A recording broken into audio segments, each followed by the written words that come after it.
ნორმა არის რა, იცით რომ მე მესმის ეხა ეს მამუკაც გაკეთებული სამწუხაროდ არ არის. როცა რაიმის არ არის. ხალხო თქვენთვის უკეთესია რომ გასულა.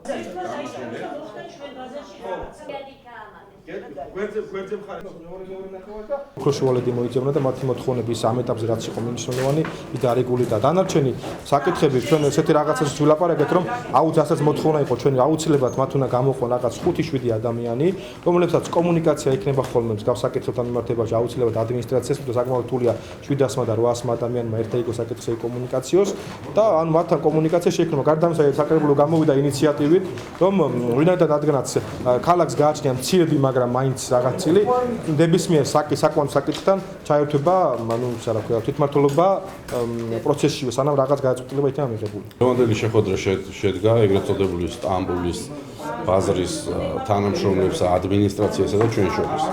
მთავარი ამოსავალი წერტილი იყო ის და მთავარი მოთხოვნა იყო მათი, რომ არ გაზრდილიყო გადასახადები, ჩვენ ამაზე შევჯერდით ცალსახად. ამ ეტაპზე გადასახადები არ გაიზრდება და რაც მთავარია, ჩვენ შევტანხმდით იმაზე, რომ ის მოწილეები, ვინც კი არსებობს დღეს ბაზრის ადმინისტრაციაში, მათ შორის ჩვენი მერიის წარმომადგენლები და მათი მხრიდან 5 კაცის შემადგენლობით ეს მობილური ჯგუფი იქნება თუ საინიციატივო ჯგუფი რაც იქნება დავარქვით, ჩვენი შეხვედრის შემდეგ ადმინისტრაცია წარმოადგენს კალკულაციას და ამის მერე ჩვენ მივიღებთ ყველანი ერთად გადაწყვეტილებას, გაიზრდება თუ არა ტარიფი.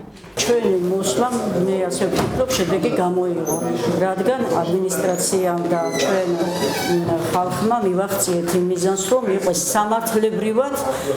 სამართლიანად, რომ ადამიანი არ დაიჩაგროს და ისეთი სიტყვები არ გვაკადროს ჩვენმა დირექციამ, რასაც არ ვიმსახურებთ.